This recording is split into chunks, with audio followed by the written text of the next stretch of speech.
I'd say unlimited. 6-year-olds. I didn't know where that was going there. Favorite way to finish? Right, Q&A time. Haven't done this in a long time. We're out here in Florida. We put a question box on Instagram earlier, so we're going to answer everybody's questions and let's get into it. Right, we got Brandon giving us the questions behind the camera, and I have no idea what any of these are going to be. I had like a scroll through of the amount of questions. It was an absolutely insane amount. So let's go, Brandon. Hit me. What motivated you to follow your dream?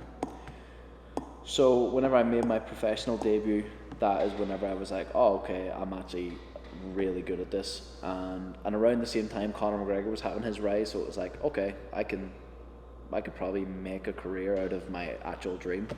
And I took it from there and ran with it. Would it mean more winning the belt or being the first fighter to beat the Nurmagomedov name? Well, I mean, the Nurmagomedovs have been beat before, or have they? Well. Oh my God! Sure none of them lost. I'm sure before. one of them have won. Oh fuck! But now I think about it, Khabib never lost. Umar's never lost, right? Is that correct? Yeah, Usman's And never Usman hasn't lost either. So, fuck! No, that's a good question. It is a good question. To me, it's more important to beat him for sure than the belt. But the belt's going to be a nice little prize at the end. But I mean, to beat him is a life-changing opportunity for me. You know. How much does the crowd affect your fights? Really not that much at all, to be honest. Whenever you're in there and you're doing it, it's, you're in the zone. It's just like a hard sparring day, or, so not too much. Who wins in a boxing match, Islam or Shane Todd? I didn't know where that was going there. Shane Todd, best left hook in Ireland, 100%. Shane Todd. Would you rather fight 50 duck-sized horses or fight one horse-sized duck? I think someone asked me this before, like this exact question. Duck-sized horses, because you can just squish them. Just drop kick them. Leah Scholes asks, choose my next tattoo, please. Just it's that open. That's how open it is. Oh my God. Shout out Leah. It's got to be a picture of my head, like. But I don't know if like a human body's big enough to fit my head on, or Appreciate it, Leah. How many calories a day is Donner? Shout out Big Sam from the Murph. Big Donners. I bought him meal preps here. 10 meal preps. He had them gone in 2 days. No, we had him. I'm making him do extra rounds in the pads and everything because he's got so many calories in him. He was at Chick-fil-A last night. He was friggin' Cheesecake Factory the night before. So you're talking 8,000 calories per day. Thank you, Sam Carson, for the question. Up the Murph. What's the most surprising thing you've learned about yourself fighting at the highest level? That's getting deep. The most surprising thing I've learned about myself is that I have an indistinguishable drive to be the best, regardless of what that has been thrown my way. I have conquered, and now we're here. So, yeah, my drive, my resilience probably is the better word there. Resilience. Breakdown of your cardio workouts. Breakdown of my cardio workouts. So, I'll give like a general, for me, nothing beats sprints. For pound, it's the best cardio drill that you can do for mixed martial arts. Sprints paired alongside long duration running is fantastic. I think it's very, very important. I am doing quite a lot of assault bike work at the minute with Brandon. How can I describe that? As you've seen in my vlogs before, a particular workout that I've done is a assault bike alongside a heavy carry. It's kind of for me a sports specific workout where I'm hitting at X amount of calories, like a max effort almost, hitting red zone, and then I'm recovering while holding a really heavy weight and compressing my chest, so it's like a breathing exercise as well. So it's a pace thing, I think MMA, it's very important to an understanding of pace is very important, especially if you're doing 5 rounds, because people can fight hard for X amount of minutes, 1 round, 2 rounds, and then hit a wall. Understanding your pace, so say if you're fighting 5 rounds, which I am, I need to know where my line is. I can't be going over the line too many times, because if you do, then you're going to gas out at some point. So understanding of pace is very important, and that's what my cardio was kind of based around. But that was long-winded, but sprints, running. Is a Belfast homecoming fight next after you beat Usman? I certainly hope so. I certainly hope so. Rumour has it that they have dates booked next year for Belfast, so where better to have a first defence than there? I mean, that would be my dreams coming true. Like, truly, you talk about living your dream, that would be number 1 for me. Selling out the SSE for a big fight, world title fight. Doesn't get any better. Mama_2_9_7_boys_2_girls. How do you manage to keep your spirits up through your camp? Good question. Good question. You know, it hasn't been as difficult as previous camps, you know, throughout Cage Warriors or whatever, when I was kind of in that stage over didn't know what was happening. I vacated belts. Now it hasn't been hard at all, because the opportunities that I have in front of me are just too massive. They're absolutely life-changing, so there's nothing really that I need to do to keep my spirit up. Obviously everybody has bad days, but when I take a step back and look at the task at hand, like, that's enough for me. So yeah. How does it feel leading the way for Irish MMA? Well, look, I mean, there's a couple of us leading the way now. There's Ian. There's I would say, well, probably right now, me and Ian are leading the way in terms of the magnitude of fights. I mean, Ian's just had a title eliminator fight for the UFC. I mean, Ian's obviously, like, absolutely, he is leading the way. I'm a close second, fighting for a Bellator world title, so it feels good. It feels really good, especially, you know, the likes of Ian, obviously someone I've known for a long time, came up together at Cage Warriors, all that fun stuff. So it's cool to see that Irish MMA is starting to come back, you know, because there was many years there where we weren't having like an awful lot of high level success. So it certainly feels good for that to be back. Question from Joel McMorton. Where's the best chippy? Where's the best chippy? I'm a big Cafe Fish fan, I must say, in the Lisbon Royal. I must say, big fan. What advice would you give a young amateur fighter? Frig, I could go off on one here.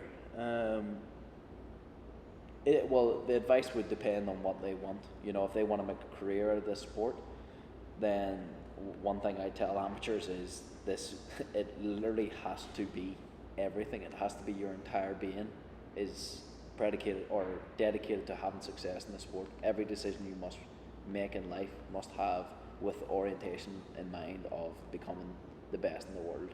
That's what I always tell young fighters, because this shit is not easy. You must be absolutely all in, completely all in. There's no other option. You just won't last. It's too hard. So if you want to make a career out of this, it must be everything to you. And if it's not everything to you, then, you know, just have fun with it. Top young prospect in FAI that we might not have heard of? Oh, top prospect that you might not have heard of. There's so many good guys coming out of Fight Academy, it's unbelievable. First names that come to mind: Damian McGuigan. He's got like 5 or 6 amateur belts, making his pro debut here. Look him up. We'll tag his Instagram, Damian McGuigan. People check him out, follow him. Next one that comes to mind is Olma Solver, fellow young Derry lad. Also racking up the belts in amateur, pro debut probably next year. We'll make sure we put in their Instagram tags. Third one that comes to mind is Cory Mlin, who is fighting professionally now, and he came to Kilcliff with me one time when he was still an amateur, and he beat the shit out of everybody. I'm not even joking. He's a huge prospect. So them 3 years are first. There's a lot more, but they're the first 3 that come to mind. What makes you believe that you can beat Usman and be the first one to do it? Because I'm the best in the world. It's that simple. It's that simple. I am the best in the world. You know, a lot of people counted me out against AJ. Same people are counting me out against Usman. You know, I made it look easy. I really made it almost look easy against AJ. and that was somebody who was basically undefeated 22-1. The same thing's going to happen with Usman, you know, and I do foresee a knockout coming this time. Favorite way to finish? I just kind of read that out. I was like, damn, I might be. How many 6-year-olds do you think it would take to beat Unifight? I can beat the shit out of so many of them. Like, Many? I'd say unlimited, to be honest. I'd say unlimited. 6-year-olds. Depends if I had a big space where I can move around and like keep picking them off one by one. Like I'd definitely be able to rack up high numbers, like 40 or 50, I would say. Johnny mcgan asked, does Usman Nurmagomedov give off better energy? You said Johnny mcgan. 100% total beta. I'd smash him with paddle as well. 100%. What height is Roddy Mullen and what is his real shoe size? Nah, like jokes aside, Roddy, we measure him. He's 5'8", which isn't that small. 5'8's not that small, right? He's 5'8", but his shoe size is a generous 7. 7 UK. Joe McColgan asks, do I really look like a geography teacher? Did he actually? Joe McColgan really asked that. I don't believe that. He's back on Instagram. Who's the hardest hitter you faced? Good question. Big Hugo, shout out. Hardest hitter I've faced is James Hendon. Yeah, beast of a fighter. Definitely the hardest I've been hitting the cage. Quote that you live by? I have a couple quotes that I live by. You don't rise to the level of your expectations, you fall to the level of your training, and the only limits you have are those that you set for yourself. They're the two that I really live my life by. What's the most random fact you know that you're weirdly proud of? Random fact that I know? Yeah. If you shuffle a deck of cards, they will be shuffled in a way that they have never been shuffled like that in history. Do you know that fact? I've heard of it, yeah. That's true. So if you shuffle some card, they'll have never have existed that formation ever. It's like infinitely impossible. I don't believe I didn't buy it either. No, it's true. It's true. Johnny McGuckin said it was true. He's the all-knower. It's true. I'm going to fact check this and we're going to Fact check it. Fact check it right now. Who is your dream fight with any MMA fighter, past or present? Oh, that's a good question, actually. Dream MMA fight. No. Do you know what? I don't know why this came to mind. I actually answered this question before, like years ago, and my answer was TJ Dillashaw. And nowadays in MMA, you'll probably be like, why is that? It's because whenever I was coming up as a fighter, early pro, TJ was the man. He was the champ, and he was also bringing this kind of new style, like the switch hit and all that, and I really liked that, and I like to emulate it and copy it. So maybe if I could fight TJ Dillashaw back then when he was champ, just to like compare how well I've done to someone that I took a lot of work from, you know, maybe, yeah. I got a couple more funny ones. You got a couple questions? A couple more funny ones. He asked ChatGPT. I He asked I did. I knew it. I fucking knew Easy. it. Get your couple funny ones. ChatGPT. Alright. Hey ChatGPT, my friend Paul is an MMA fighter and he's currently shooting a Q&A right beside me. Alright, so what's your secret talent that's not so secret anymore? I got a couple more funny ones. My secret talent is not so secret. After today, we're shooting the vlog. My singing's beautiful. Beautiful next question then. Would you rather have to always sing instead of speaking or always dance instead of walking? Get out of here with these trash questions. I got a couple more funny ones. Oh, That's that's the most American question I've ever heard in my life. Hold on, say that again for the vlog. Say that again for the vlog What's so I your can take the piss out of you. It's ChatGPT. No, this is Brandon GBD. This is American 100%. This is American GBD. Come on with it. Would you rather have to always sing instead of speaking or always dance instead of walking? Boo! Get out of here with that trash. Boo! Get out of here! Get out! Right, that concludes today's Q&A. That was good crack. Sorry, Justin, the director behind me is going. More energy, dude. More energy. More passion. More energy. Yeah, that was great. Oh, here, lads, I'm training hard here. Give me a break. I just trained for like 2 hours and then ate that picanha. So, thank you guys so much for Nah, that was good fun. Thanks for the questions. Appreciate it. We'll do another one sometime. That is today's YouTube episode done. I was about to outro a vlog, but this isn't a vlog. As Justin said, this is a Q&A. Thanks for the questions. See you next time. If there ever is one. See you next time. Done? Yeah.